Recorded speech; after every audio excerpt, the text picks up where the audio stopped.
ಎಲ್ಲರಿಗೂ ನಮಸ್ಕಾರ. ಎಲ್ಲರೂ ಹೇಗಿದ್ದೀರಾ? ಚಂದ ಇದ್ದೀರಾ ಅಂದ್ಕೊಳ್ತೀನಿ. ನಾನು ಚಂದ ಇದ್ದೀನಿ. ನಾನಿವತ್ತು ಹೆಸರು ಬೇಳೆ ಪಾಯಸ ಮಾಡೋದು ತೋರಿಸ್ತಾ ಇದ್ದೀನಿ. ಈ ಬಿಸಿಲಿಗೆ ಹೆಸರು ಬೇಳೆ ತುಂಬ ತಂಪು. ಇದರಲ್ಲಿ ಕೋಸಂಬರಿನಾದರೂ ಮಾಡ್ಕೊಂಡು ತಿನ್ಬೋದು, ಹೆಸರು ಬೇಳೆನಲ್ಲಿ ಪಾಯಸ ಮಾಡ್ಕೊಂಡು ತಿನ್ಬೋದು.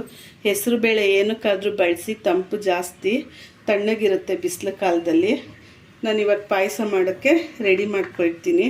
ಒಂದು ಬಟ್ಲು ಹೆಸರು ಬೇಳೆ ತೊಗೊಂಡಿದ್ದೀನಿ, ತೊಳೆದಿಟ್ಕೊಂಡಿದ್ದೀನಿ. ಒಂದು ಬಟ್ಲು ಬೆಲ್ಲ ತೊಗೊಂಡಿದ್ದೀನಿ. ಒಂದು 3 ಏಲಕ್ಕಿಕಾಯಿ, ಸ್ವಲ್ಪ ದ್ರಾಕ್ಷಿ ಗೋಡಂಬಿ, ಸ್ವಲ್ಪ ಒಣ ಕೊಬ್ಬರಿ ತುರಿ ತೊಗೊಂಡಿದ್ದೀನಿ. ಒಣ ಕೊಬ್ಬರಿ ಇಲ್ಲ ಅಂದರೆ ಹಸಿ ಕೊಬ್ಬರಿನಾದರೂ ತೊಗೋಬೋದು. ನಾನಿವಾಗ ಬೇಳೆ ಬೇಯಕ್ಕೆ ಇಟ್ಕೊಳ್ತೀನಿ.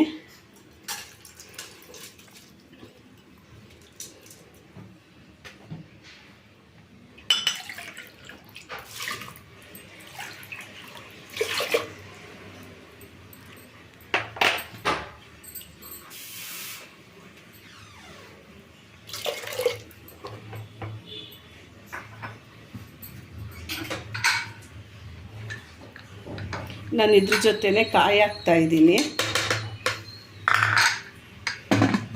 ಈಗ ಇದನ್ನು ಬೇಯಕ್ಕೆ ಇಟ್ಕೊಳ್ಳೋಣ.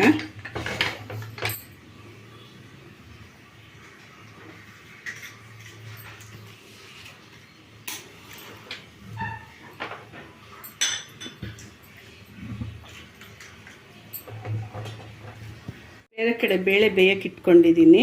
ಬೆಲ್ಲ ಕರ್ಗಕ್ಕೆ ಇಟ್ಕೊಳ್ತೀನಿ, ಸೋಸ್ಕೋಬೇಕು, ಮಣ್ಣಿರುತ್ತೆ ಅಂತ. ಸ್ವಲ್ಪ ನೀರು ಹಾಕ್ಬಿಟ್ಟು ಬೆಲ್ಲ ಹಾಕ್ತಾಯಿದ್ದೀನಿ.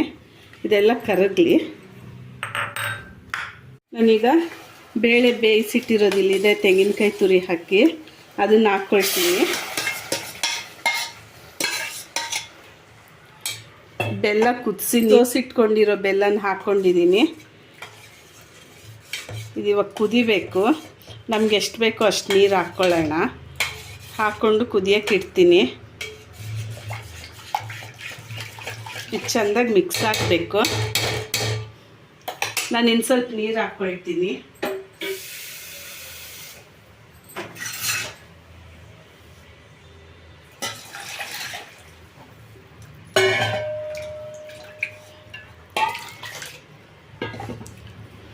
ಈಗ ಇದು ಕುದಿಯೋಕ್ಕೆ ಬಿಟ್ಬಿಡೋಣ, ಕುದೀಲಿ. ಈಗ ನೋಡಿ, ಇದು ಕುದೀತಾ ಇದೆ. ನಾನಿಲ್ಲಿ ತೆಳ್ಳಗೆ ಮಾಡ್ಕೊಂಡಿದ್ದೀನಿ. ನಿಮ್ಗೆ ಎಷ್ಟು ಗಟ್ಟಿ ಬೇಕೋ ಅಷ್ಟು ನೀವು ಮಾಡ್ಕೋಬೋದು. ನಮ್ಮ ಮನೇಲಿ ಗಟ್ಟಿ ತಿನ್ನೋಕ್ಕೆ ಇಷ್ಟಪಡಲ್ಲ, ಅದಕ್ಕೋಸ್ಕರ ನಾನು ತೆಳ್ಳಗೆ ಮಾಡ್ಕೊಂಡಿದ್ದೀನಿ. ಈಗ ಇದಕ್ಕೆ ನಾನು ತುಪ್ಪದಲ್ಲಿ ಹುರಿದಿದ್ದು ಗೋಡಂಬಿ ದ್ರಾಕ್ಷಿ ಹಾಕ್ಕೊಳ್ತೀನಿ. ಹುರಿಯೋಕ್ಕಿಡೋಣ.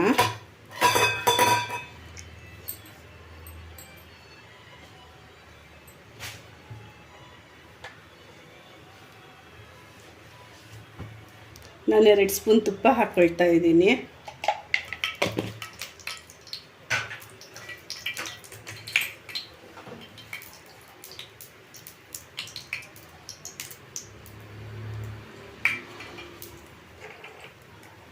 ನಾನು ಏಲಕ್ಕಿಕಾಯಿ ಹಾಕ್ಕೊಳ್ತಾ ಇದ್ದೀನಿ. ನಾನು ಏಲಕ್ಕಿಕಾಯಿ ಹಾಗೆ ತೊಗೊಂಡಿದ್ದೀನಿ. ನೀವು ಬೇಕಾದರೆ ಪುಡಿ ಮಾಡಿ ಹಾಕ್ಕೋಬೋದು. ದ್ರಾಕ್ಷಿ ಗೋಡಂಬಿ ಹಾಕ್ತಾ ಇದ್ದೀನಿ.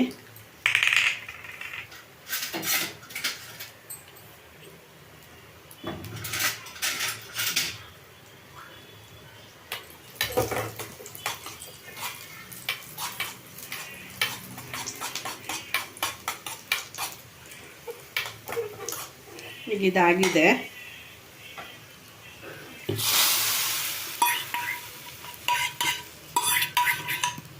ಆ ತುಪ್ಪು ಸ್ಮೆಲ್ ಘಮ ಘಮ ಅಂತ ಬರ್ತಾ ಇದೆ. ಹೀಗಿಲ್ಲಿ ಹೆಸರು ಬೇಳೆ ಪಾಯಸ ರೆಡಿಯಾಗಿದೆ.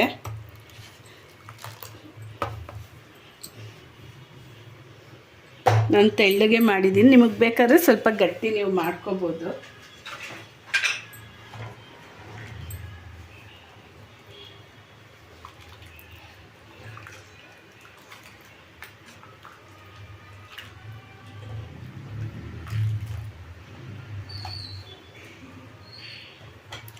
ನಿಮ್ಗೆ ಇದಕ್ಕೆ ಸಕ್ಕರೆ ಬೇಕಾದರೂ ಹಾಕ್ಕೋಬೋದು. ಸಕ್ಕರೆ ಅಷ್ಟು ಒಳ್ಳೆಯದಲ್ಲ, ಅದಕ್ಕೆ ನಾನು ಬೆಲ್ಲ ಬಳಸ್ತೀನಿ ಪ್ರತಿಯೊಂದಕ್ಕೂ.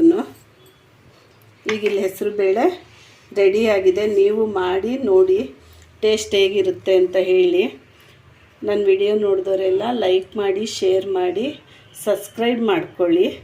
ಬೆಲ್ ಐಕನ್ನ ಒತ್ತಿ ದಯವಿಟ್ಟು ನನಗೆ ಸಪೋರ್ಟ್ ಮಾಡಿ. ದೇವ್ರು ಎಲ್ಲರ ಮನೆಯಲ್ಲೂ ಆಯುರ ಆರೋಗ್ಯ ಕೊಟ್ಟು ಆಯುಷ್ ಕೊಡಲಿ ಅಂತ ದೇವರಲ್ಲಿ ಬೇಡ್ಕೊಳ್ತೀನಿ. Thank you.